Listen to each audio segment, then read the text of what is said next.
Welcome back to Overdunk, everybody, your favorite competitive Pokemon Unite podcast. My name is Zoinks, joined as always by Bridget. We're going to be jumping into yet another podcast episode and yet another patch episode. That's right, 1 week before NAIC, we got a patch, and not a small one either. A lot of very relevant meta Pokemon changes, and not to mention map changes. In-game system changes? Yeah, there's a lot to talk about for sure. A little bit of Unite Championship Series news from across the pond as well in a few of the Asia regions. It's going to be an awesome episode, but before we get into any of that, Bridget, my friend, how have you been? So good. Just preparing for New Orleans, which is upon us. I guess almost exactly a week? Oh my goodness. Almost a week? Almost a week. A week and a half, like a little less than a week and a half. People will start trickling into New Orleans within a week, for sure. Yes, easy. For example, I looked at my flights because when I usually go, I just go onto my preferred airline and I just search for direct, not hard, to New Orleans. Like Chicago to New Orleans, very quick trip. It's not too bad. But I checked it. Yeah, I know. I looked at my flight and I realized I'm landing like before noon on Wednesday. And I'm like, what am I gonna do for an entire day? So luckily, New Orleans is a very fun city to be in. Much like, to do. Yeah, with stuff to do. So I'm not worried about it. But it's like, wow, okay. If you're going to New Orleans early before the event, hit me up. I'm gonna be hanging out for most of Wednesday. I got an open schedule for any Overdunk fans that want to hang out. So Dunkheads only. Yeah, Dunkheads only. Bridget not invited. She's coming tomorrow. I should make a Dunkhead sign. Dunkheads. Yes, that's such a great idea. Make it like the Burger King crowns that you would wear. I don't know. That seems like a lot of work, but like, worth it. If our goals were better, I could make like a goal head. Well, okay. But I mean, literally, like it's one trip. It's one trip to the dollar store for a halo that you set upon your head. Did they make those? Maybe a Christian dollar store. Oh, okay. I'll go to the Christian dollar store. Perfect. To defile God by making a halo and calling it a Unite goal zone for the Dunkheads. In Pride Month, let's go. Okay, so this is gonna be worth.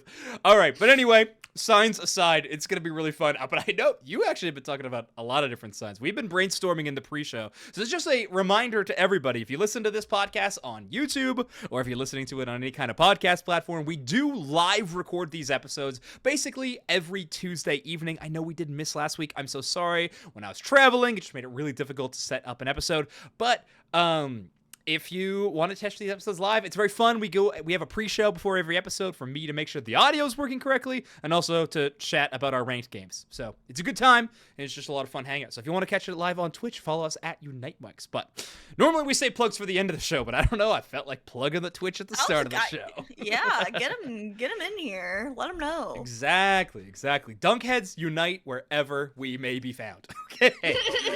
All right. Well, I entered the show a little bit at the start. We got a lot to be talking about today, and the first thing I think we should talk about is more world slots. Haven't given up. It feels like it's not a Overdunk podcast episode without talking about some newly qualified world championship teams. But this one is a bit of a surprise. So I'm going to move over to our browser screen here so we can see it. Let's talk Korea. Korea this year getting 2 world slots, neither of which are Twisted Minds, or even the new FN Esports roster. Now, if you are unfamiliar with the name Twisted Minds, don't worry, I'll fill you in. This is formerly Zora Tigers Gaming, the runner-ups at the World Championships last year are not going to be there. They were just recently signed with Twisted Minds after some inner disputes with FN Esports. FN Esports signing a new team alongside former member Chobo.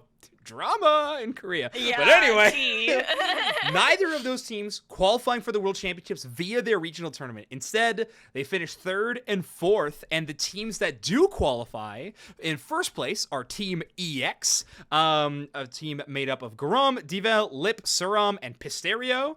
And then Last Dance coming in second, and Kai, Kiki, Repek, Chris, and Noah. I think I got most of those names right. Probably got some of them wrong. That's all right. But either way, 2 brand new squads from Korea. I have not VOD reviewed this tournament yet, but it is literally first up on my VODs to get caught up on. So hopefully I get into that. But either way, huge news. Twisted Minds and FN Esports. Now, their only possibility of qualifying for the World Championships is technically making the trip out to NAIC next week and playing.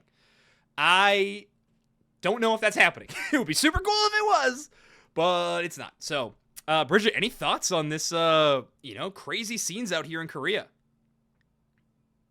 Definitely extremely unexpected. Especially like looking now deeper at this bracket, like exactly how Twisted Minds run went. It seems like they got knocked down to losers by Last Dance, and then they were ultimately knocked from the tournament from Team EX. So it's they lost to both qualified teams. Yeah, they kind of got by both of them. So I'm not sure what happened. Obviously, I'm sure there was a bit of like drama, learning curve. They obviously didn't have that core 5 that they have kind of been rolling with for over a year, if not longer. Right. So I'm sure that made things more difficult for Twisted, and obviously the lone former player on FN as well. You're just working with people you probably quite literally aren't used to. So really, really tragic though, but exciting for these new Korea teams. I was kind of talking with a friend earlier. I'm like, I feel like I don't know a lot of like Korean players or teams outside of Zora. So I'm excited now that they get 2 world spots for us to like see them and get them to be showcased more. But I'm excited to see what they can do. Are you familiar with any of the players on these teams, Zoinks? Unfortunately, not super. However, notable Dunkhead GOAT Dextrodome, as always in our Twitch chat, is letting us know that Last Dance is actually the former Team K who got second at Winter Tournament for ACL. So basically second for the Korea qualifier for the Asia Champions League this year. So a very, very good team. I think you could make the argument the second best in Korea around the time of Asia Champions League this year. Very, very strong team. Reminder, that is not... They didn't have to play against, then FN at the time, because FN was playing in the league, not the winter tournament. So a little bit different. But either way, Last Dance going a crazy run. And I'm sorry, I cut you off. What were you going to say? Oh, I was going to say, I think one of the players, Lip, I think, on EX, was like, I don't know if they've qualified for Worlds previously, but I feel like they are a notable player that had a name change, and I'm like so blanking on what their name used to be. But gotcha. Epe. Yeah, perfect. Yes, thank you, Epe, Liquipedia. yes, That's actually huge. Okay, so Epe, Epe. That was the only player I like kind of recognized. Yeah. Okay. I recognized Epe. If we go to the extended list of results, it looks like they did not play at the World Championships, but have played in a lot of previous Korean tournaments. Their only 5th to 6th finish being in the Asia Champions League East Asia qualifier, losing to Mosquitoes once upon a time. But either way, a lot of really impressive performances for this team. So shout out to Team EX. Thank you for calling a Lip. So a lot of crazy tragedies. Definitely. Not least of which, by any means, Team Gay not qualifying for the World Championships is a bummer. And now, the reminder, this did happen before Pride Month, so it's not, like, illegal, but it is a bummer. It's just about illegal to me, if I'm being honest. Like, we really should have just given them they can take the NAIC spot. Yeah, in the People's Court, they would win basically any kind of license. But that all of them have gay in their name. Right. So yeah, we're looking at the roster for any audio listeners. Appeal Gay, John Doe Gay, Boom Gay, Sad Gay, and Icy Gay. Tag yourself. I'm Icy Gay. Easy tag. So yeah, a few crazy scenes out there in Korea. There was some rumors that potentially Twisted Minds would make a play out for NAIC, which would put me through the roof because a few of those players are some of my favorite players in the entire scene. But I don't know if it's going to happen. Korea to New Orleans on very short notice, that's difficult. So we'll see if it happens. It would be awesome. We'd love to see Twisted Minds compete for a chance at world spot because not having our runner-ups is kind of wild. Speaking of not having our runner-ups,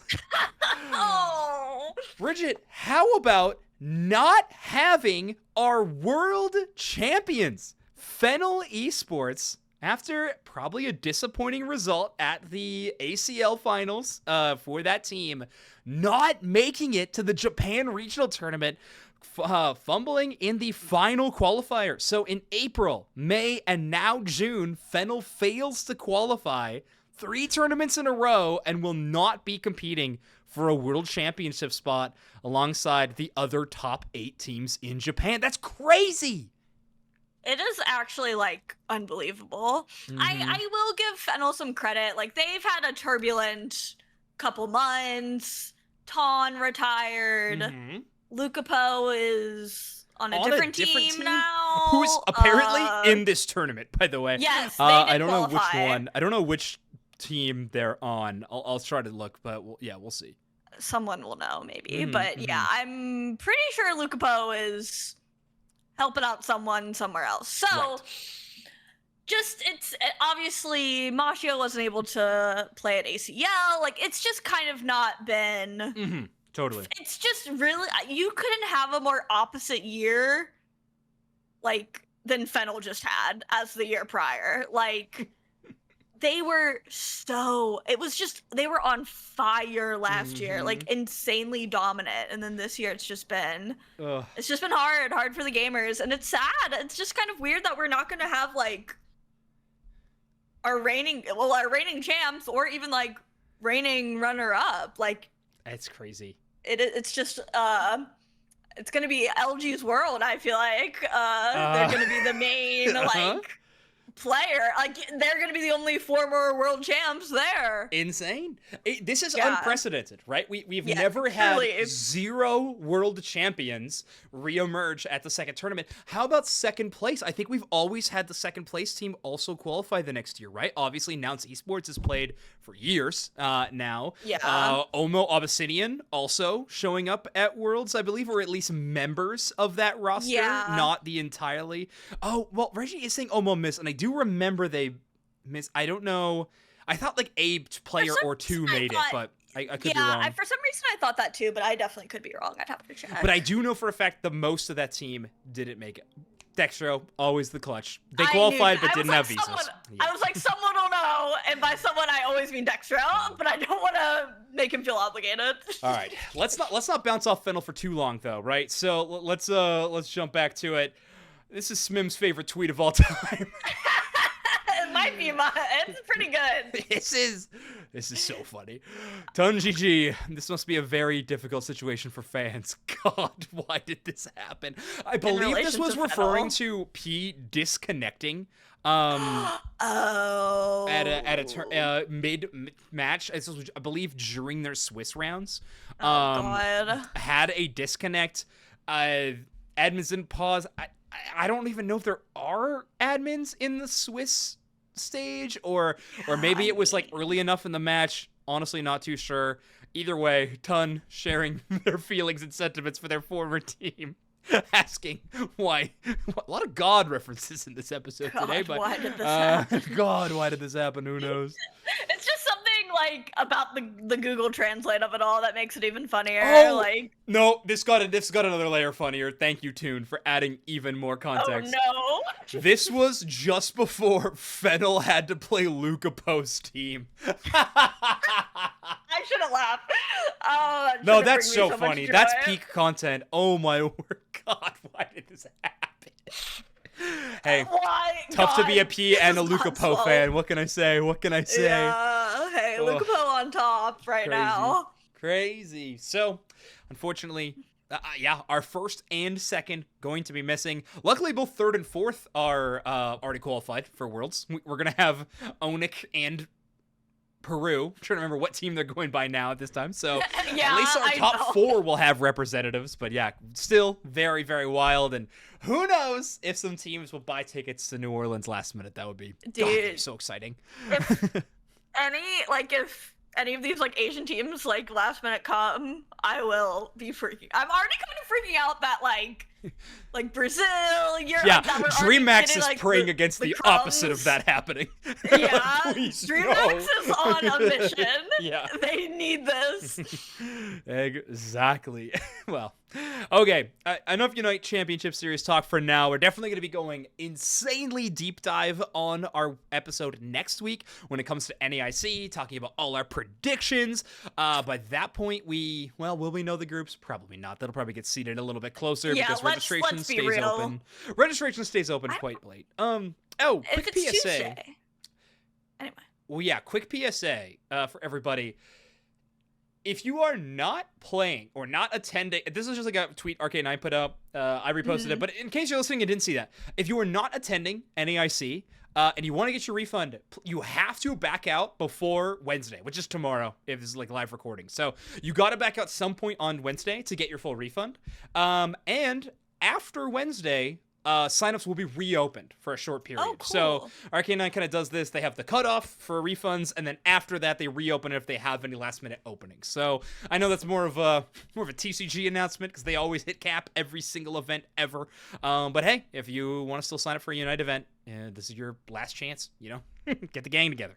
Quite literally of the season. Yeah. Okay. Well, we are. Yeah, we got even more awesome. We got even more takes in our chat. I love it. Reggie saying that NA looks better than Japan this year. I mean, honestly, Japan looks kind of strange this year. We'll see. I was talking to Ven, by the way, former host of the Overdunk podcast. Oh, nice. I was talking to her, and she was discussing. She had the chance to like watch and break down the last Japanese qualifier tournament, and Sweet. basically told me I had to watch it. Like, there's some really, really interesting team strats and really creative plans out there, which is fun. Not surprised. My boys at Team Reject qualified, and they are always known for their pretty crazy shenanigans. It's still tough to call them my boys because Yako's not on that team anymore, but it's fine. It's fine. It's okay.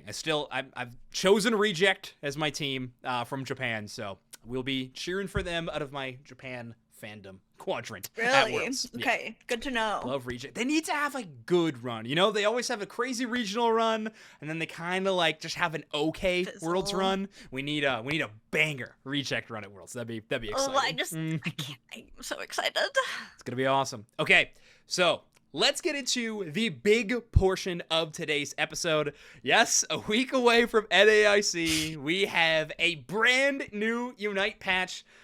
Of course, patch 1.19.1.2, also known as Full Force Burst, is going to be entering into the game. Bridget, how do we feel about the name Full Force Burst? Bad. Okay. I still like the names.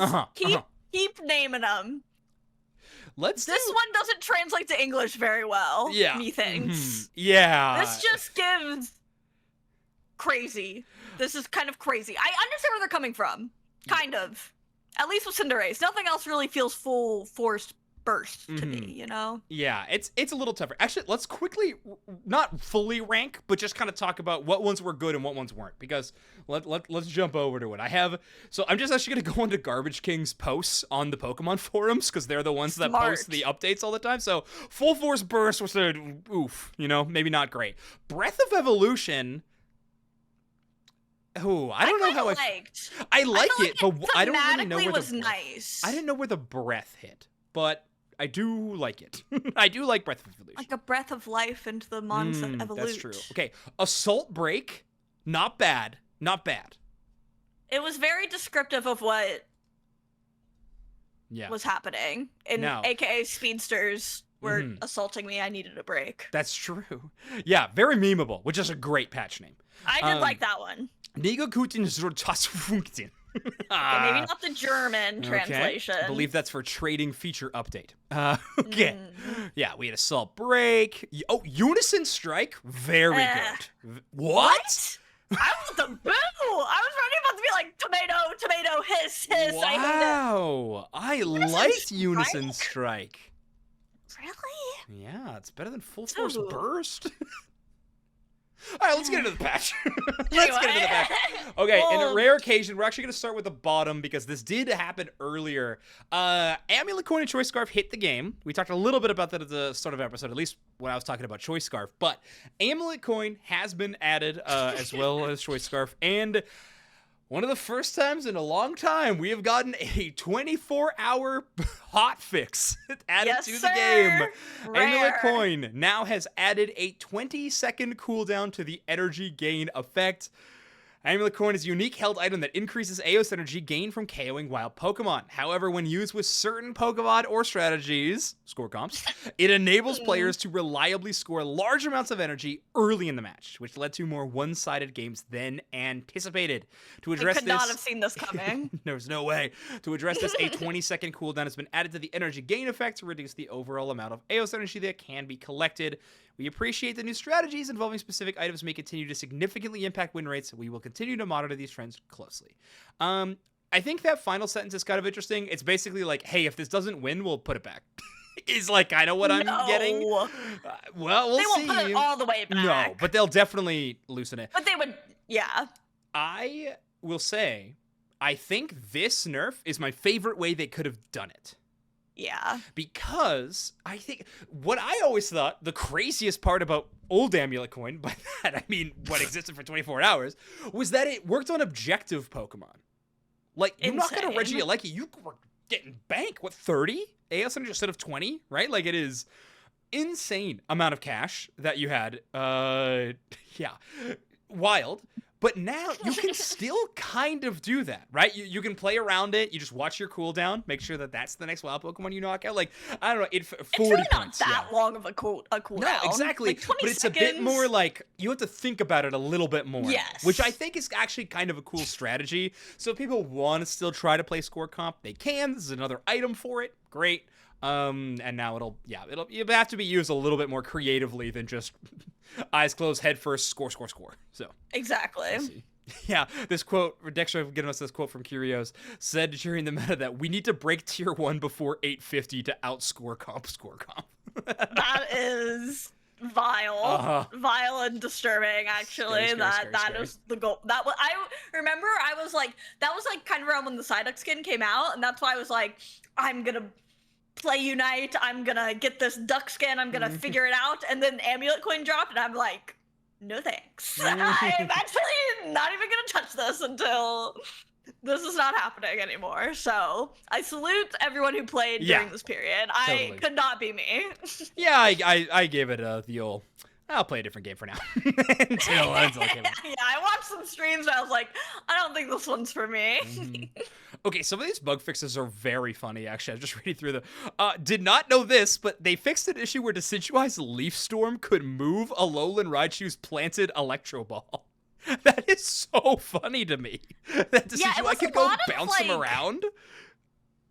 Yeah, maybe it was a lot of like Meowscarada and Darkrai interactions, which I thought was funny. Always Darkrai for the most part, but that one is a little silly goofy. Yeah. This other one's just funny because it's another Phalanx nerf somehow. Fix Psyduck's Bubble Beam so it does not spawn foam on Troopers. So now you can hit bubbles onto the Troopers too, because why? Phalanx needs yet another nerf. Okay. Oh, it says it does not spawn on Troopers. Oh, I thought. Okay. I took that as it so it. Oh, Maybe interesting. I'm reading it wrong. All right, I'm gonna go lab it. I'm gonna go bubble beam some Troopers. Yeah, I'll be right back. Pause the podcast, please. Pause. Oh, Phalanx buff. Okay, NAIC's back. The Lucario versus Phalanx matchup is back. Finally. All right, let's get into the really big changes to start. Map adjustments. Rayquaza HP has now been increased by 10%, as has Zapdos on Remote Stadium. So great. Which is kind of funny. Maybe I should be caring about that more because I've been saying that on cooldown about the 500 point mode is that everything needs more HP. So, True. well, okay, it happened there as well. Great, love it. Rayquaza. HP going up by 10%. When Spraggles made his first YouTube video, like reacting to the patch, I commented and I was like, we put Ray HP on screen for one tournament. And Timmy was like, That's what it's at? Give that thing a buff. I was gonna say, that was Zoinks, I had a joke. I was literally I was like, I think you can take credit for this. Let's go. Like, you're welcome.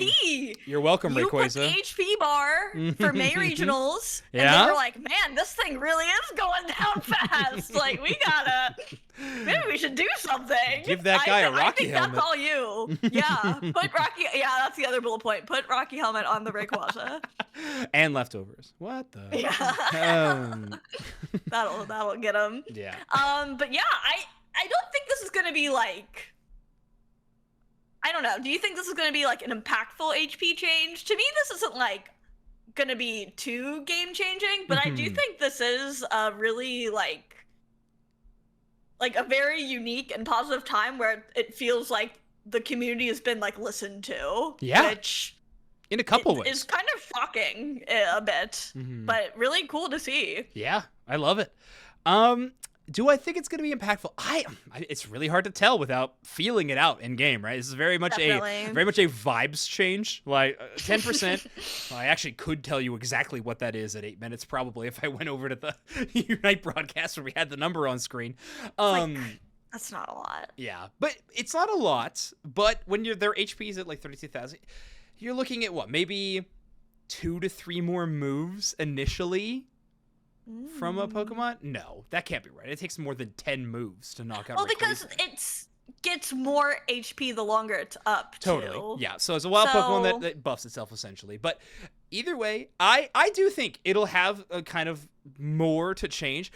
I think it'll just be a little bit longer for when this Pokemon is knocked out. And the reason I say that's relevant is how many times the games come down to they knock out the Ray and then my commentary changes from, okay, but do they have enough time to score? Right? Like they are going to score, but they can give up tier 2 and they only have to guard tier 2, or they can give up tier 1, they only have to guard tier 2 for 35 seconds or 45 seconds are 2 very different breakpoints. So I actually wonder, like, even on average 10 to 15 seconds later of Rayquaza being knocked out, I think will be relevant. I mean, there's only 2 minutes in the final stretch, and that is any amount of time change there is very valuable. So, you know what? I am on the side of it'll be impactful. Again, I don't know, but that's kind of where I'm leaning. How about you? Yeah, I liked that analysis of it, like looking at it, that you're right. It only is 2 minutes, so any kind of like scooching one way or the other is going to impact. Like, it's already coming down to a lot of split-second decisions in the whole game. 10 minutes is short for a game like this. Like, truly, if you like path the wrong way, like, it might not super matter in your everyday ranked games, but from a comp standpoint, like, that matters. Like, if you are not going the right direction at the right time, like, that could impact everything. So you did kind of convince me a little bit, because at first I was like, I don't know, it doesn't feel like it's going to be like a ton. It will be interesting though to like feel it out. That will be the determining factor, and I'm just excited. I'm excited to see this patch for NAIC. Me too. I know it kind of stinks for the players to have to adjust, but I actually really like this patch a lot, and I'm excited to see the strats that come out of it. Bridget, me too. Oh, and one final thing on this Ray change. To explain what I mean by vibes change is I think we all, in our heads, have a HP bar above Ray that at a certain point, we just go, just hit it. You know what I mean? Those are the words that come out of our mouth when we're playing with our friends. We're calming, they're like, all right, just hit. Yeah, okay, well, maybe. Then this change won't change anything for you. But even then, like, now it's gonna be, it'll be a little bit longer before it hits that, okay, just hit it, break point, which I think will be interesting. Yeah. They have bigger issues like game pauses on stage, but fun facts, ma'am, that's the fault of the players most of the time. Anyway, let's move on to experience system. Okay, another huge game change. For the first minute of the battle, bonus experience based on average team level differences will not be granted. In Unite battles, if there's a significant level gap between teams, the trailing team usually receives more experience points to prevent one-sided games. However, this bonus is being exploited in the earliest stage of the game when no team had actually fallen behind, leading to more experience being gained than intended. This adjustment disables the bonus experience for the first minute to ensure fair early game balance. A lot of words there. Basically, what I've seen the community talking about is now likely you don't have to wait till 9:45 to knock out your Xatu, and early ganks will happen a little less frequently with this system. A little bit less on the level 4 Pokemon. Looking at you, Leafeon. So yeah. Hey, bit of a change there would be great. I also, love a passive nerf to Leafeon. Exactly. Sorry. We'll take it. No. I just kind of want to go back to what I said, by the way. It's not usually the player's fault. It's like a good mix. It's not always the player's fault. It's a fair technology is tough to deal with, and it's it's a mixed bag. But anyway, continue. I like this a lot. My first assumption was, the Xatu was kind of the big discussion point I was hearing about. It just kind of will be, you just won't have to wait for it. So in a way, it kind of like saves you time, probably. You can just KO the bird and get moving. But I was kind of wondering if it would matter for like invading, like if that makes it better or worse or neutral. The one I didn't think about, which I think Wither pointed out to me, Mathcord friend, he said the level 4 ganks will definitely be impacted. And I'm like, it's kind of interesting because I don't feel like we're in, it used to be like hardcore early gank meta, but it's definitely kind of feel like it's gone away from that a little bit. But I'm not mad about the jungler having to take more time to hit the 5. I'm not gonna lie to you. Sorry, junglers. But agreed. I'm a fan. Well, I'm excited. This is really interesting that this is like a change I wouldn't even like think of. Like honestly, like Zap and Ray HP, it's like, give me yes, please. But something like this, I just never really thought about as an option. So it's cool. I like that they're experimenting with this. Yeah, me too. This is it's gonna be really interesting. One of those things that like the central or jungler players are gonna have to figure out pretty quickly for a big tournament this weekend. But it'll be really cool to see if it actually does impact metagame choices at all. If this domino effect leads to more like hyperscalers going back to the central area, I'm all for it. Like I really miss like super powered late game Pokemon hanging out in central. You know what I mean? Like give me the Gardevoirs, the Tyrannitars. Like let's have some huge late game monsters back in the metagame and not our monsters that are just in the early game and league like we have now. But okay. Let's move along. First Pokemon balance update. Wouldn't be NAIC if Lucario was not a ever-present Pokemon.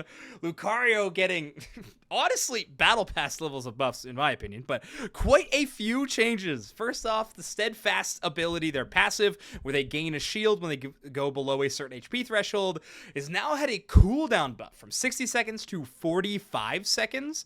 The most impactful part of this passive is the early game in the pathing phase, so having that more often is huge for Lucario to actually get use out of it. That's awesome. Bone Rush is getting a 5% damage scaling increase, so don't worry, Lucario, you can still stack with your attack weight all you want.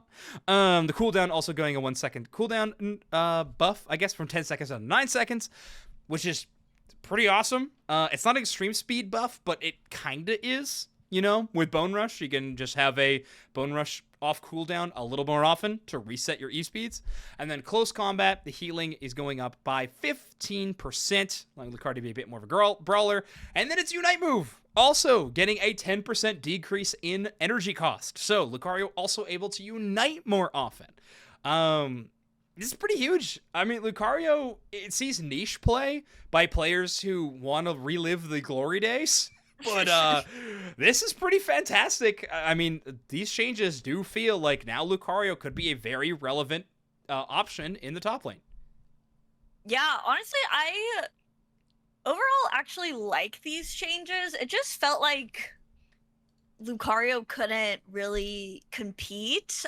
In the notes, it's kind of talking about how it just was a little too frail, but now with kind of these like healing and cooldown buffs, especially on the passive. I mean, that passive was like kind of, I feel like, one of the first like really annoying passives to deal with. I mean, Luca was like just annoying to deal with in general, but I remember it was like, you gotta break the passive, on that guy. So I feel like that is a really strong part of its kit and kind of like sneaky. So I might eat these words, but Luca's one of few all-rounders I will play, and I like close combat. Yeah, I'm not an E-speed girly, obviously, but let's not get crazy. But I do really like Luca. I remember I first started playing it before they changed its Unite move to cast faster, and so I got to play the old school Luca for like a hot second, as far as the ult went. But gotcha.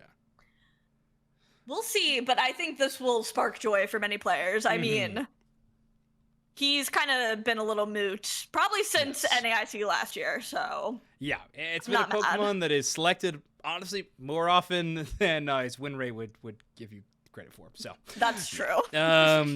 Excited to see buffs to Lucario. All right, next Pokemon, Galarian Rapidash. Last few patches, they've been slowly tuning up Galarian Rapidash again and again because they absolutely crushed it with that big nerf patch. So, Galarian Rapidash's Pastel Veil has now got another 25% increase to the shield, which means it's a little harder to break when it's going in that super speed mode, giving it that hindrance resist. And Fairy Wind actually getting a pretty big damage buff. Base damage at 45% increase, and its max damage also moving up by 7. Oh, sorry.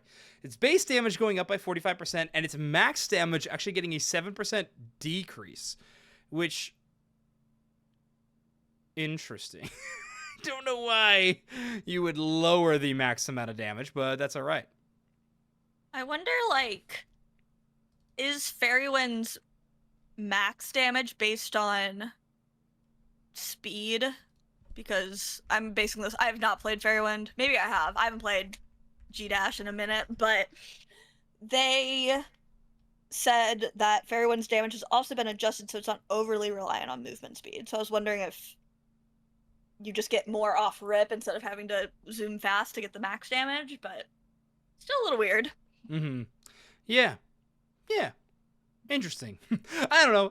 Oh, whoops. I don't know if this makes Galarian Rapidash good or not, but hey, another change is probably in the right direction. Listen, this is probably the weakest speedster out of the bunch. You know, it's even with it's on a tough defense pen. I did see when I was watching Japan quals. I didn't watch all of it over the weekend. I was kind of watching it passively. I did see some Rapidash. That was not absent from my screen. I'm almost positive. Okay, Horse getting some play. Very exciting.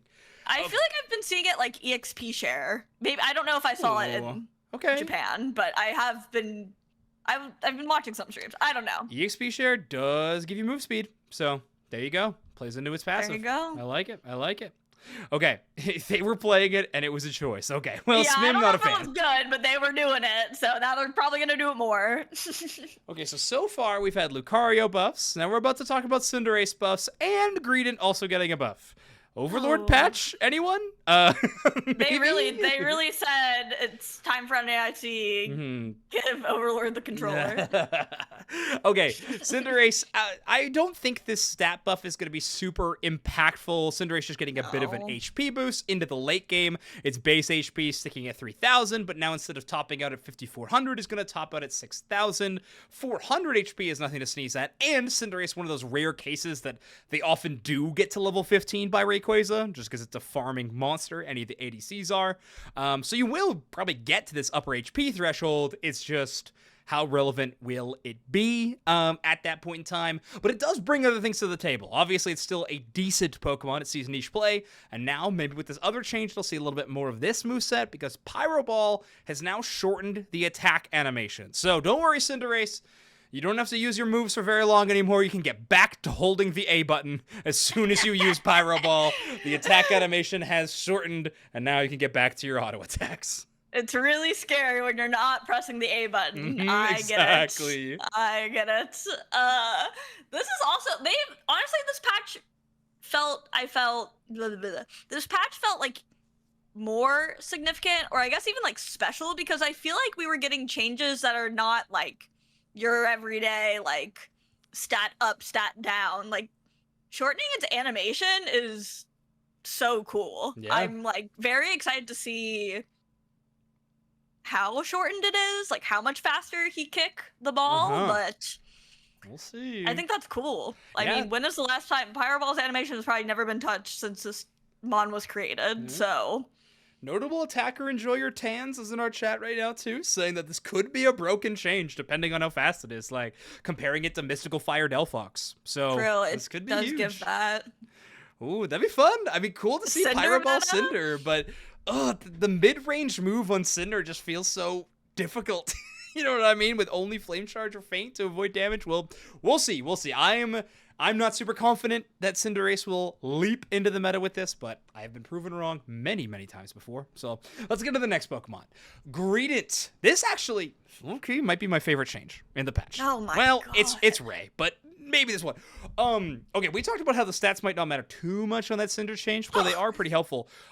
Let's talk Greedant stat changes. Again, it's a change to the late game.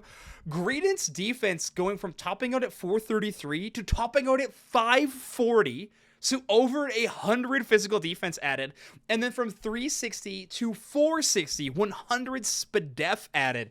Greedant getting way bulkier in terms of the defenses. Already exciting.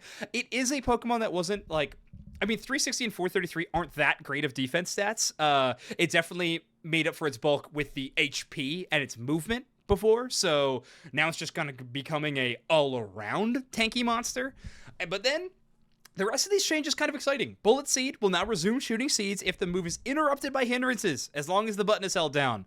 What everybody thought was a bug. Specification of the button has to be held down. Held down button, or else we do not sorry shooting. to interrupt you. No, you're right. You gotta hold the button down, though. It is funny that it's not on tap control or something like that. But anyway, yeah, everyone thought this was a bug. I think. That happened. So maybe it is, they just bug fixed it, or maybe it was intentional, who knows. But now we resume shooting seeds if the move's interrupted. Belch having my favorite word, a burf. The attack animation is shortened. So we belch quicker, but the damage has been reduced by 12%. That's a pretty significant damage reduction, especially when this was kind of the best part of Greedant's kit, was the Unite move into infinite belches, objective secure, really tough to lock down. You know, that was the best part of its kit. Now having that change might make it a little more difficult, but maybe just a little bit less of an objective secure demon, and instead a team fight one. We'll see. And then the Unite move, throw duration doubles from half a second to 1 second. It's probably the easiest Unite move in the world to avoid. So this is more of a punish change. If you get hit by Berry Belly Flop, you're getting knocked up for longer. You're going up to a full second instead of just and you will be second. bullet seated. Yeah, exactly. These adjustments focus on improving Greedant's durability and move usability. Love when they use the word move usability. Bullet Seed can now resume if interrupted. Belch's animation have been made faster for easier hits, balanced by reduced damage. I think that clarifier around Belch makes sense. They want it to be easier to land because another move that was easier to dodge. Also, it'll probably make the timing while you're coveting easier now. You know, it'll be like easier to feel out if it's faster, which is just like not a mechanics, well, kind of a mechanics change, but more so just a move usability change. Exactly. It just fits. Like, Greedant is so like, you're zooming around that map. Like, it makes sense that you're not just like kind of not that I ever felt like, oh, you're just standing there when you're belching, but looking at it, I'm not a Garian player. Trust me, I don't think about this guy. But looking at it from this perspective, I'm like, oh, it makes sense. Like, his whole bit is, you know, running around being a little guy. So why would you want to stop and burp, you know? How could you be so mean when he's so cute on our screen right now? Jesse. Not that I don't think about this guy. Oh. You cannot tell me Greedant meta was one of the most difficult things for me to deal with emotionally. So cute is the last word I would call. Okay, I'm on an island on my Greedant love, I guess. Bro, he's committed war crimes I will not forget. But I do like this Greedant has needed some love, and I actually do love this for the Greedant players. But if it annoys me in my lobby, I will not be saying nice things about it. Okay, fair. Okay, let's hit Sylveon. Next up, as an attacker, another buff here. A lot of buffs in this patch, actually, which is kind of cool. Pretty balanced. Yeah, decent amount of buffs, decent amount of nerfs. So I know a lot of the map changes and everything was what got people excited, but I think the changes to the Pokemon so far have been pretty cool too. Anyway, Sylveon getting another HP buff, not as drastic as the Cinderase one. Only like a couple hundred HP into the later game. Draining Kiss now has a longer move speed reduction, or rather, the tail end of the move speed reduction is a bit more drastic. So it used to be at a 50% of move speed, goes down to 30. Now it is at 50%, and now it trails to 35. So a bit more aggressive slow. And then finally, Mystical Fire. The damage for subsequent hits is now at 12% increase. That change might be relevant. I want to read this text because I genuinely disagree with it. This doesn't happen very often where I just outright disagree, but anyway, Sylveon being a close-range attacker was slightly too frail. In what world was Sylveon too frail? It's like the tankiest attack. Anyway, it's it's fine. It's crazy. Its HP has been, it like reduces damage. It has high HP, and then it can heal itself with Draining Kiss or shield itself with Calm Mind. It's crazy. And it's fine. Okay, its HP has been boosted, and Draining Kiss's movement speed debuff adjusted for better spacing. Mystical Fire's damage has also been increased. Let me be so clear. I'm not against Sylveon buffs. I'm really not. I do think the Pokemon needs some help in this current metagame. I just think the argument that it was frail is wild to me. When I talk about Sylveon, I actually say the opposite. Like I think it's one of the bulkiest attackers. And yeah, frail into what? Like into Garchomp. Over buffed Mons? Like I just don't. Yeah, frail into who? I don't know. I know it wasn't really like meta relevant. I do agree. She needed some love. For sure. I am a little worried about the Mystical Fire subsequent hits damage.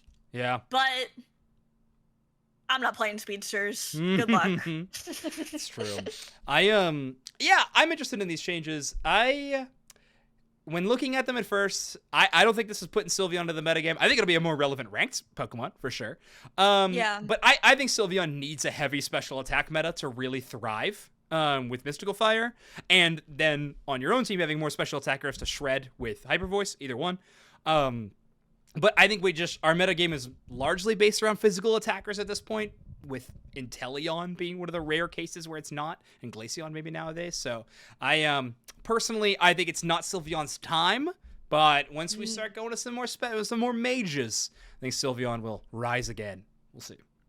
Fair. Okay, these two changes might be some of the biggest changes, genuinely.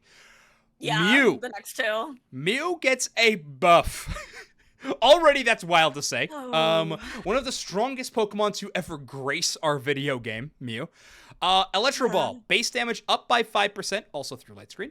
Bonus damage, 9% of lost HP up to 9.5% of lost HP. So, a little bit stronger when you're weak. Great. Solar Beam. Is the bonus damage the execute? Or is that different? I believe so. I was wondering. Solar Beam, damage up by 5%, also through light screen. Surf, you guessed it, damage up by 5%. After a long slump in win rate, Mew's overall damage has been increased to help it shine again in battle.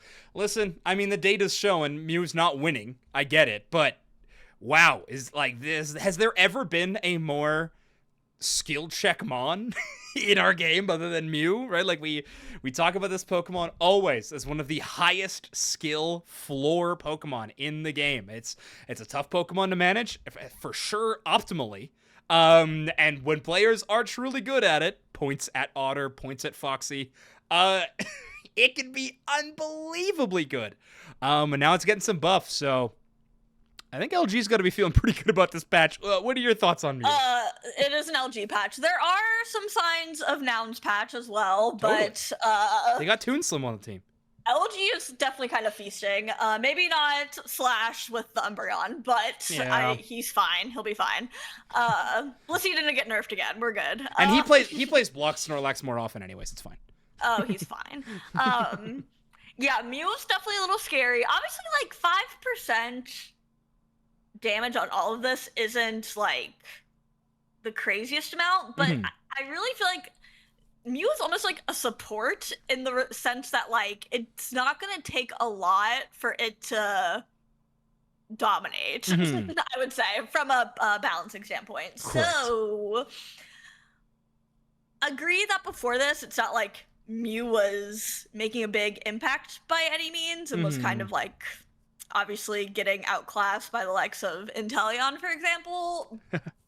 But I could definitely see this getting picked up again. I mean, it already wasn't like it existed at ACL. It's not like people weren't playing it. It just wasn't very common or like wasn't really like putting the whole team on its back. So I feel like this kind of adjustment is all new players need to be like locked back in on Totally. like seeing what this mon can do, because its kit alone just makes it so useful. Yeah. Yeah.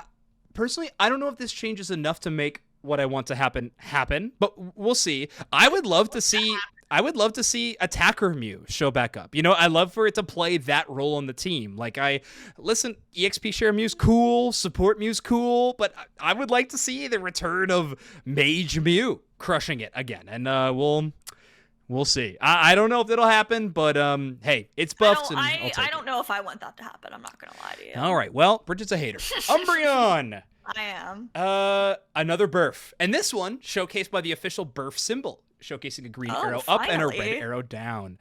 Umbreon getting some interesting changes. Its defense getting buffed, but foul play getting a nerf. Good. It's the only good move on this Pokemon. I've been ranting about it on this podcast for months. This Pokemon is fraudulent, and Mean Look is a bad move. But anyway, you should always be playing foul play. It is better by any means. I don't understand why every tweet is about how they're not nerfing Mean Look. I truly think that's wild behavior. What else do they want to do to Mean Look? Anyway. Well, they want to delete it. Yeah. I don't want it in the game. I don't want Chris Heroes to be Mean Looked any more than the next person, okay? But yeah, it's gonna happen. That's nefarious, yeah. If they take it away, they'll just go back to getting Slowbro ulted. Yeah, or you're getting the Crustal Walls. Like, we're not gonna win. It's give and you take. Okay. Let's talk about the huge change to Umbreon, though. The last we read the foul play nerf, we read the stat buffs. The Unite move, Shield Absorption. Formerly, 100% of shields were stolen by Umbreon within the area. 50% of shields are stolen now. This is massive. You can't see it, but I'm like, I'm dancing on the grave of Umbreon. Oh, this is crazy. I'm dancing. As a guy who plays a lot of mons that give shields, I'm not mad. And I have a green badge on Umbreon, and I'm like, yes. You can actually pick Blissey on the other side of the draft screen when there's an Umbreon now. I think, like, you can Bliss Assistants and be happy about it, even if you get Mean Looked or if they're playing that garbage move you already won the match anyways. It doesn't matter. I mean. But you can pick Snorlax if there's an Umbreon on the other side now. That's so exciting. I don't know. This change is huge. It's pretty drastic. I think Umbreon falls down even lower in the win rate category for sure. I mean, most importantly, this Pokemon is now KOable in team fights at the end of the game. Like, listen, your ranked teammates, they're not target priority well. They're hitting the tank at the start of the team fight. So at least now, Umbreon won't just get a second life a la old school Buddy Barrier every time it unites. This is huge. Also, does Buddy Barrier go up in popularity a little bit more with this? Is there any world? Probably not. Probably the Pokemon who were playing Buddy Barrier are just still gonna play. It doesn't change much. But either way, no one else is putting on the Buddy Barrier but the supports in the tank. Yeah. Let's be real. There's no shot. This is yeah, as if, like you said, Umbreon wasn't kind of like low-key fraudulent enough. Like, I think it falls off. I don't really see. I think this might be the first time since Umbreon's release it might fall off. Yeah. Wow. Isn't that crazy to think about? Oh my word. This was like the second evolution we got? No. Glaceon was the second, I think. Yeah, we got attackers first. Yeah, we got Sylveon, Espeon. Glaceon, Espeon. Did we get Yeah. You're right. Yeah, Umbreon took a bit, but Umbreon might have been the last one. Now that I think about I think Leaf. I think Leaf was last, Leaf right? was last. Okay, I'd like to think so. Yeah. I trust Smim. Smim is confirming. Ugh, wish it wouldn't. All right. Chill. Okay, well, bye-bye, Umbreon. See you later. Okay, next Pokemon. Thank goodness Suicun getting another nerf. They keep trying to hit this thing. It keeps being the best Pokemon in the game. It needed it. Yeah, it definitely needed it. A few changes. I think these will be relevant, especially at competitive play. I think at competitive play, this will actually be super relevant, but maybe even a rank 2. Pressure, so the ability, you're freezing now from 1.25 seconds down to 1 second, so half second less of the freeze, which is nice. Whirlpool, Big. you reduce speed by only 20% instead of 30% now, which that might be my favorite part. I hate getting slowed by Whirlpool. It's so annoying. Yeah. And then Ice Beam has now gotten a half second more on tapped onto the cooldown, so it's now from 7 seconds to 7.5 seconds, making it a little less spammable with Whirlpool, but we'll see. Suicune's ability to frequently freeze opponents in teamfights was too strong. Facts. Period. These changes reduce its overall hindrance power. That it does. Don't mind that, honestly. Like, great. Let's keep hitting it. You know what's Do you so think funny it needs more? I think so. But, well, I think it needs more to, like, make it irrelevant, for sure. Like, I think this Pokemon is still a very relevant option. It Yeah. might be, like, even more an EXP share jail and competitive now. True. You know, But like... they tried to nerf the hindrance part, but Right. That's still good hindrance. like they didn't really. Obviously, they didn't touch its damage or anything, Mhm. which I do feel like. Honestly, I feel like the most annoying part was the freeze. Like Yes. the passive was abysmal, so Uh-huh. I'm glad that is getting toned down for sure. But Me too. I would agree with you. I still think it's gonna be popping up a lot at final stretch. Yeah, I think it's just like it's just too good of a designed kit to be irrelevant. It's just one of It those really Pokemon. It feels like is. it's gonna do too much. You know, it's kind of like a Blaziken in a way. Ugh. But Don't talk. I'm no Blaziken nerfs. It's fine. yeah, that thing's very good. Top of the win rate chart, I believe, in ranked ladder. I fucking bet it is. But all right. I bet. Pikachu, Volt Tackle, damage down by 10%. It feels like a bit of a stray, but all right. Volt Tackle at high Dude, damage along with strong hindrance affects the damage. It's because Great. all-rounder and speedster players hate when a little rat tackles them, you know, and then they cry and they cry, and Timmy's like, okay, we're not gonna hinder you less, just a little less damage. like- See, people hate Volt Tackle Pikachu. Smith probably Like, hates Mean Look then. Ugh. oh, people hate. I love my rat. I'm going back to this baby next. All right, well, It's not a spite, pure spite, by the way. listen, how many Pokemon games can brag about the mascot getting a nerf, okay? Unite has some W's. We'll take it where we can. Pikachu getting a nerf. Okay, let's go on to Hoopa, and I have a theory. I have a theory about this change, and I want you to tell me if I'm correct or not. So I'll read off the change. We'll get your thoughts, and then I'll give my tinfoil hat theory. Trick movement speed has now been increased, kind of. Wait, what? No, moving speed increase has lowered. Yes. It's going slower. The increase has been goes fast. decreased. Why would they phrase it like this? Oh my This word. is horrible. Audio listeners, I'm going through it right now. Okay. Trick has now gone from 70% and then it decays until 50%.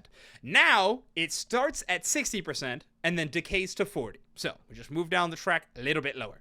Shadow Ball has gotten a 10% damage decrease. Okay. Hoopa's high win rate when combining Trick and Shadow Ball has led to adjustments to both. Okay. This was the winning moveset, I guess, according to the numbers that Timmy's got.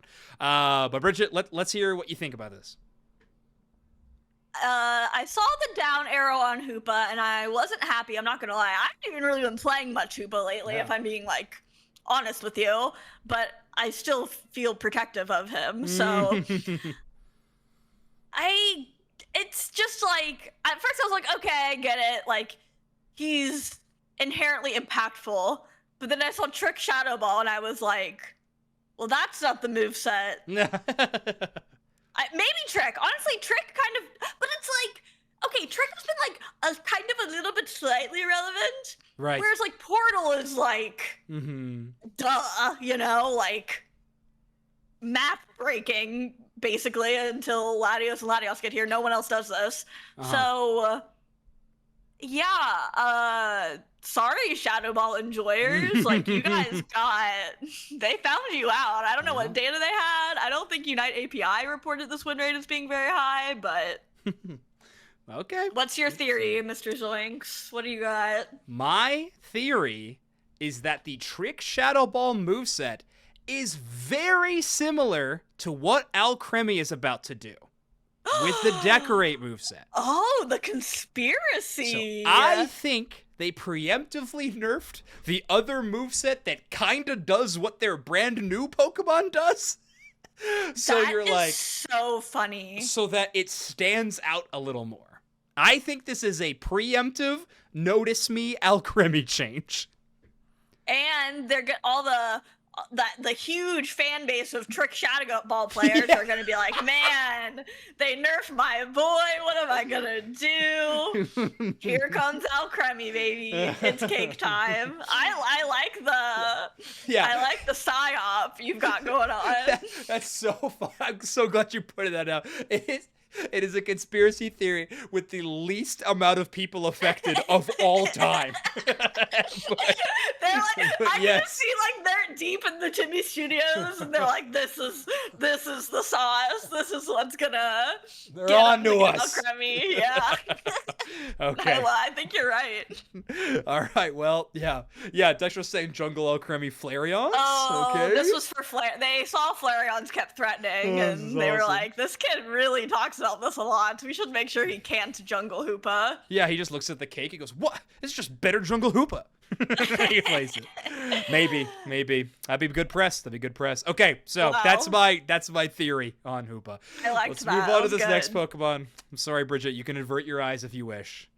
Psyduck. Poor duck, dude. What did he do? Well, what did he do? To be frank, war crimes. But anyway. Yeah, lots of crimes. Yeah, that's okay. Psychic. He's allowed. He has a headache. He has a headache. Okay. Biggest thing here, in my opinion, is the first nerf. Psychic stun duration on hit from 1 second down to 0.6 seconds. So almost a half second, almost a 50% reduction in stun time on Psychic. That, of course, is just the initial stun. The pull will still happen, of course, or whatever, where you're kind of immobile during that, if the Psyduck player chooses to deign you movement. I'm always dragging you away, brother. If I'm hitting that, you best believe that I don't hit it all the time. So gives me a chance to say yoinks out loud, which is always fun.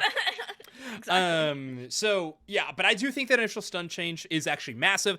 The other changes to Surf, it's just a little bit of a cooldown change from 7 seconds to 7.5 seconds. Listen, they really want you to play Bubble Beam. Like, they want you to play Bubble Beam so kind of shipping that. bad. Alcremie does not do Bubble Beam. They want Psyduck to do Bubble Beam. Yeah. So, no surfing. Yeah, no Only bubbles. surfing. Yeah, I actually do really like Bubble Beam, especially with that new Gotcha Holoware. The effects are incredible. I need that Holoware, man. Yep. I'm on like number 2 3-day license, so we're having fun. Okay. So, yeah, Psyduck changes. Bridget, do you think this is enough to move Psyduck out of the, like, what has it been, in 80-plus ban rate percentage for the last few tournaments? Does it dip below, let's say, does it get into the 60% range? I mean, they nerfed Trick Shadow Ball, and they're nerfing Psyduck. What else is left from the supporters? It's Blissey's time. Yeah, no Blissey nerfs, baby. We're on top. And an Umbreon nerf, so, like, kinda.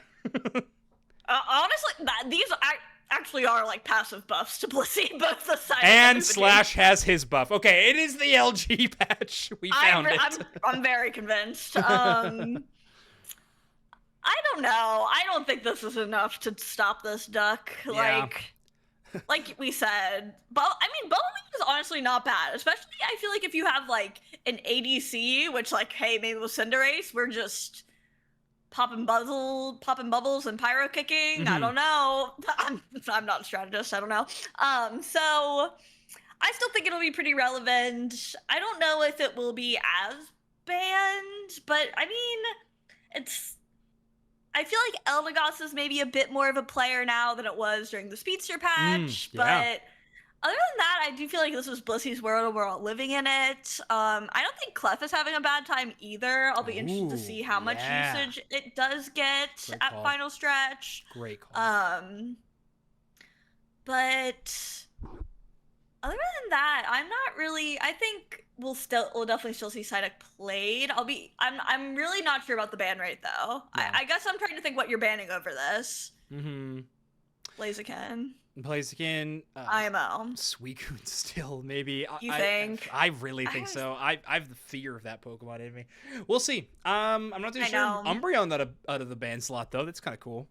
I think so for sure. That's what I'm saying. I feel like actually a lot of like the banned mons are getting knocked this patch. Maybe not totally out of their spot, but they are getting knocked. So it's true. It leaves some room for. I mean, and we always kind of see draft get a little crazy during tourneys anyway, especially the longer they go. So I'm just really excited to see this like meta develop with this patch. There's always a point in the tournament where the carry's like, enough, be comfy on me.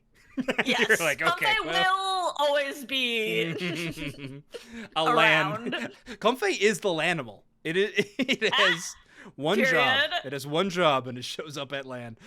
Yeah, grass not on land ping. Personally, I think Psyduck goes from whatever it is at ban rate. I think like 80, like high 80s. I think it's high 70s in ban rate. Really? I don't think it moves too much, but I think it's still good. A little more. Okay. Deal withable. Mewtwo X and Y. Psystrike, the throw duration, again, getting this almost 50% decrease. 1 second down to 0.6 seconds. Love this change for Mewtwo Y. Psystrike was by far the best part of that Pokemon's kit. Maybe it's Unite move. I can see everything, stun everything, and do damage to everything. But either way, Psystrike was just a crazy, crazy strong move on that Pokemon. Seeing that change is awesome to me. Don't know why Mewtwo X is also getting this treatment.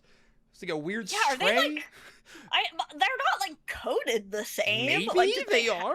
Like maybe that's literally the only reason I can think. Yeah. Why? Because otherwise, like, leave Mewtwo X alone. Seriously. This dude is having a horrible time. Like, I never thought I would be coming to Mewtwo's defense, but hey, he is Rocky Helmet buff, EXP share Mewtwo X. Ready to go? Put a choice scarf on there. It's a pretty. You can solid... ride that cope train by yourself, there, buddy. I will.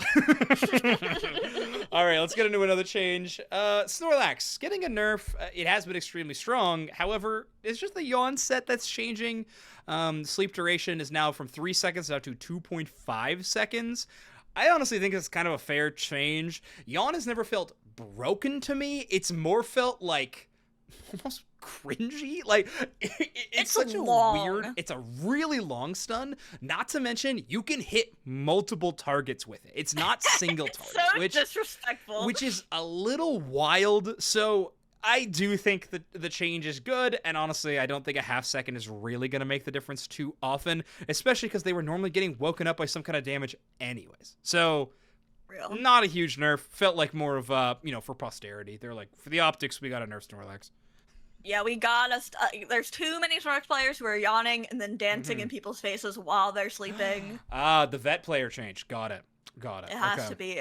Just, give them a half second of freedom. All right, last thing, it was an effect change to Inteleon. Now, when you snipe shot, the camera now zooms out while aiming, making it easier to track the battlefield while sniping. The one potential advantage the Decidueye had, don't ask you, had over Inteleon. Now been taken up. Inteleon now gets to zoom their camera out, making it easier to track the battlefield while they're sniping. No other changes. Could be a buff. I don't know. Honestly, it might be more annoying for players who were like super used to Intel aiming previously. Now they're like, okay, now I have to kind of like relearn. Not relearn the whole I don't see how this could be a bad thing at all. Like if it zooms out like how Decky does, or like, I just. But don't what if I like how... get dizzy? Well. All right, moving on. I can't help you there. That's true. Wear your seasick bands like I do. Good call. Okay, so that was the final change of the patch. We already talked about the Amuletcoin and the bug fixes up at the top of the show. So, in the end, that finishes our huge patch for Full Force Burst. An exciting one with everything but the name, I think. It is a cool change. Again, it's kind of weird that it happened before NESC. Oh, and yeah, we talked about this in the pre-show. I wanted to talk about it here on the show. Saw a lot of discourse from content creators on Twitter and everything, even in like Discords and stuff, talking about wild that there's a patch a week before NAIC. And while I do think that's partially true, you gotta just think about it in the grand scope of things, right? I was saying in the pre-show, if the patch was next week, then it would be a week before Japan regionals, and the day before NAIC. If the patch was the week prior, it would be before Japan quals, and 2 weeks before NAIC. If it was 2 weeks before that, it would be the week before Korea. If it was a week before that, it'd be the week before like the Hong Kong qualifier. It's impossible to avoid every tournament when there's global events happening and there are two different companies running the events. The schedules don't line up. There's too many competitions to perfectly manage this, and our game needs to be patched. We need changes to hit the game. Like, we really, really do. So, and this is the only weekend we don't have an official tourney, right? This upcoming weekend? Also correct. That is a good point. While it is a week before NEIC, it's also this little island where there's not an official tournament happening. So, small W? Maybe it was the only spot they could fit it in. I don't know. Either way, I do feel for the players, though. It is a bummer to not have maybe the full amount of time to prepare for a tournament that obviously has some pretty big stakes. These IC tournaments are the biggest prize pools of the year. Not to mention a world spot is on the line for one of these teams. So I do feel for it. I don't want to completely come off like I'm just joining the side of the company or whatever. Like I do get it. It's SMH. It's a bummer. If in a perfect world we get like real League of Legends esports, we play on the previous patch or whatever, but that's never happening. So. Well, yeah. Yeah, I don't know if we have the technology for that. No. Switch I totally. We haven't even talked. We'll see what happens when the Switch 2 drops. They haven't said anything about Unite, so no. I am not anticipating anything. Doesn't feel like their top priority. No. Maybe on the anniversary. Mm-hmm. Keep praying for a Switch 2 patch, everyone. Mm-hmm. But I'll be interested to see about that. But I do feel for the players. It sucks not getting the full time to prep. My only consolation is that at least everyone is in the same boat. Like, it's not like anyone else has had any more time. Mm-hmm. Like, I don't know. Everyone's working with the same produce ingredients. Yep, that's true. It is a fair playing field, and teams have to travel. Let's scream. I don't know. Who cares? We wanted more patches. Let's keep in mind we wanted more patches. We wanted more patches. That is something the community wanted, and they were like, fine. So you just kind of, they're doing their best. Exactly. Sorry to also be the company guy, but that's okay. Whatever. Oh, also answering a question from Elvis in chat. Asking if the Switch 2 is even legal for this UCS season. I don't know about Worlds, but I do know for NAIC, it has been specifically stated by Pokemon that they are not going to be allowed for any competition. This is only relevant to Unite and VGC, technically. Mm-hmm. But, for example, you will not be able to play Scarlet and Violet on the Switch 2 for your VGC competitions, and you will not be able to play Switch 2 on stage for Unite either. Everything will have to be played, if you're playing on your Switch, on the Switch 1. For Worlds as well? Or it has not been confirmed for Worlds. Okay. It has only been confirmed for NAIC. I imagine as soon as the consoles are in TPCI's hands, they'll test as much as they can, but it's not. I doubt sounds tricky. I doubt that's been a priority for Nintendo when this is Pokemon and then the competitions of Pokemon. This is a latter decision, right? So, the reminder: Pokemon is not owned by Nintendo. I feel like people get that wrong all the time somehow. I do kind of forget. Mm-hmm. They blur in my head a bit. They do. Can't lie to you. They are lockstep with each other for sure. So, Switch 2. I suggest you. That really got me, Dextro. I can't believe Zoinks didn't say that to me. I love that. Hey. Dexter said Switch 2. I suggest you switch to playing on mobile. Love it. That was good. That was good. You can tweet that. That's good. So mobile pill. It's crazy. I know. That's why I'm like, I can't believe that's not the first thing out of Zoink's mouth. But I really hope. I know we didn't talk about Switch 2 release tomorrow. I did not get a day one Me neither. console. too stressful. I also didn't see the Nintendo email in my inbox. That's on me. Ah. But I wasn't really looking out for it. I can't lie to you. So I'm excited for all you Switch tours. I will be watching all of the Mario Kart and hoping and praying Unite maybe runs better on it one day. Hey, I saw Scarlet and Violet and it actually looked good. So if that they gave could me do hope. that, yeah, it also made Maybe me they can want make to our buy a movie. Switch too. So shout out to their promoting. I guess. Yeah, I'm already feeling the FOMO, but Uh-huh. I do not regret waiting. And if they can fix Lag Lake and Scarvy, they can Mhm. fix our menus, guys. I believe Yeah, it'll happen. that's true. Oh yeah. Also, auto chess patch for the Chinese client out today. Pretty big patch, notably Fairy getting nerfed. Let's go. So maybe I will get some auto chess games in soon. It's been a minute since I've booted up auto chess. Actually, I gotta get back on my grind. Yeah, Okay. I liked your stream. You should do. It was do fun. another. Streaming that game is really easy and fun, I thought, until I started losing Oh, a ton. yeah. And I was like, okay, maybe actually this isn't as easy to stream and play as I thought it would be. But anyway. Okay, I said on Twitter that I might have a goofy game for you. I unfortunately did not finish the game that I'm preparing for you this time around. So we will not have it for you this week. We'll save it for another Bridget and Zoinks duo episode sometime in the future.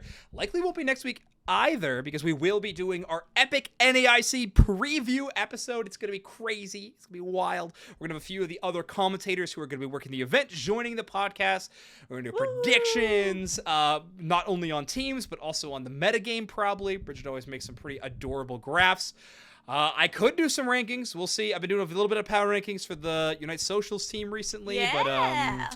but it's about time. I mean, after we know we're gonna know Just need NAIC, one more and then we're gonna know team. Japan qualify. We'll have every team Four more qualified, teams. and not this. So literally in 3 weeks, we'll know every team going to Worlds. Yeah, because Japan finals will be the weekend after Mm-hmm. NAIC. Crazy. So crazy. can't wait. I can't wait. I am excited. I definitely want Zeta and Reject to qualify, but other than that, I'm not really Huge. sure.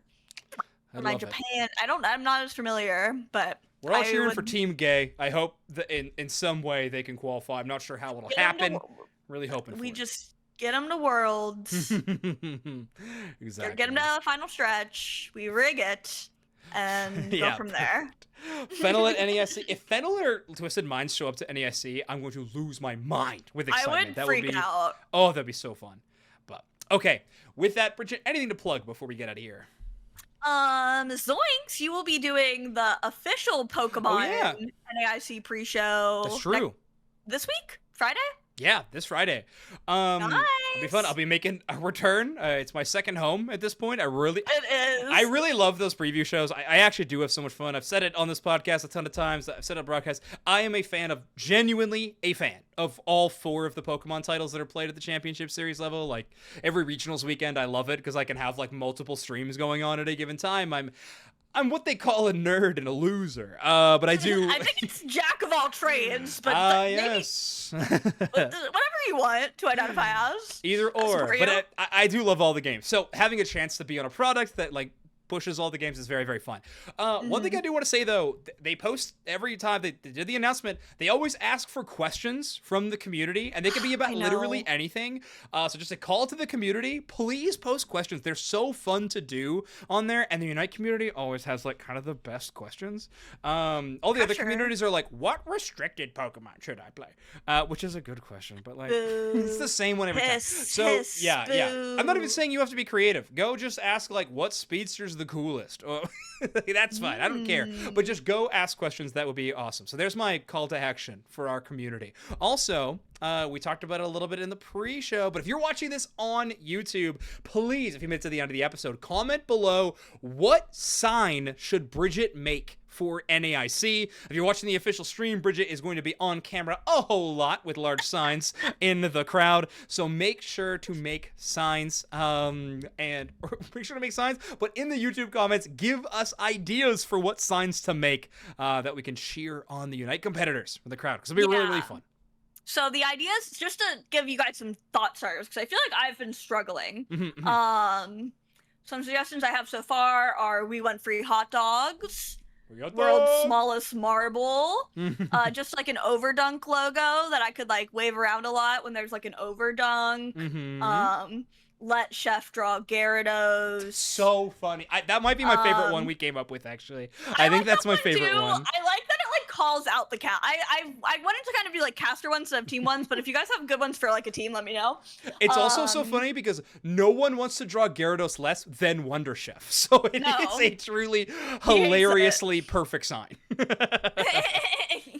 I know, and I just kind of like Raz and Wonder Chef. I also thought about just having like Psyduck on a sign and saying, "Be nice to me, he has a headache." Oh, I love that. That's so cute. So, that's also we have some ideas. All of the broadcasts will use that, by the way. If you want to have footage of you on every game, make that sign.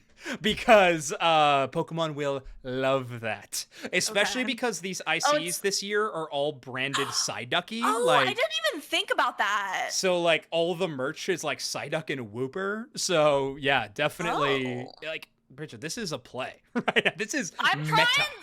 I am trying to... I feel like last times I've been to NAICs, I'm just, like, overwhelmed and socially anxious. This time I'm trying to be, like, present. Yes. You know? And sign in hand is the best way to be present. Yeah, and I feel like having a sign means, like... Bring Wooper to Unite. Look at me.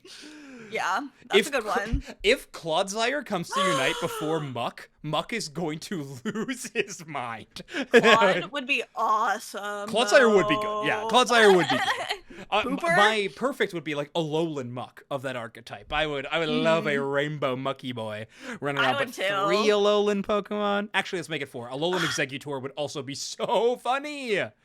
Oh, if he was tall and he just like thwacked down like he does in Raging Pogo. Bolt would also be kind of dope if that was our one like past form Pokemon we got. Was I wish we got a Paradox. That'd be kind of cool. Okay, what past final thing to close out our episode? This could be our fun game section. What past Pokemon would you want added to Unite, and what future Pokemon would you want added to Unite? Ooh. I'll answer already because I made an article about this a long time ago on I remember that. on Esports Illustrated. But Iron Valiant is my vouch for the future Pokemon. I just based on cool factor, like it's sick. It's a Darth Maul sword. Well, it's not exactly. Yeah, commenters are gonna come crazy for me for that. Okay. But it's so cool. Also, the fact that they don't have an evolution, kind of for both of these, is really cool. Because a lot of good Unite action there. So Iron Valiant would be my choice for future. For past, man, it might be Raging Bolt. It might be Raging Bolt. I think my other vouch would be Fluttermane, probably. Yeah, it's very iconic. Yeah, I'm just trying to think of like other that I think would be like kind of unique, cool concepts in Unite. Can I give mine? Please. What are you going with? Future. I'm not good at the future ones names. Okay. What's the future Delibird name? Oh, Iron Bundle. Iron Bundle. I like that guy. You be skiing around. Oh, that'd be so cute with this little like cannon bag. Yeah. Okay, Iron Bundle's a very good vouch. I like Iron Bundle. Be very cute. I mean, in past, I love Screamtail so much. I know we already have Jiggly and Wigglytuff, that'd be cool, though. I really like Screamtail too. This is free money for Timmy, which they've turned down my free money ideas before, but hopefully this one listen. Shiny skins would be the freest money. Yeah, wow, that's true. Anyway. Okay, you put Screamtail in, and all the hollowers for Screamtail are just like beat up old versions of all of the Wigglytuff hollowers. So they're like, like an old, like ratty, like crazy sailor. Just like little old, remixes. Like, spooky, like sleep, like haunted, like sleepwear. Yeah, like Ghost of Christmas Past sleepwear would be very funny. Like the nerd one, but it's like broken glasses or whatever. Oh my god. That would be awesome. I think that one. Yeah. I also think the other past vouch I would have, because I'm kind of undecided on that one, Great Tusk, I think would be a fun one. Iconic. I've wanted a, like, for lack of a better word, a like Sonic the Hedgehog-esque character for a bit, like one that like literally Dawn fan. Yes. like when that will spin and then charge. You know what I mean? Maybe I want just Donphan, actually. Maybe I don't want Great Tusk or Iron Treads. Fanfi in our game. We need an elephant. Yeah, honestly, give me Copper or Donphan. I'll take either. I would love. Actually, Donphan would be so iconic. Especially okay, now I want Donphan so bad. Anything from like Stadium to me is like inherently iconic, you know? Okay. So just picture the Stadium animation. Like I'm picturing Stadium Donphan like racing. I like that. Okay. I like that a lot. Okay, fair enough. That's what I want. I like it. Ooh, that gave me a future segment idea for this podcast. I'll have to write that down. Okay.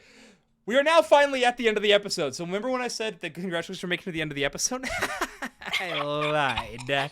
Welcome to the real end of the episode. We already did our plug, so we're going to be headed out. Bridget, any words of encouragement for any of our listeners before we go on to our next episode?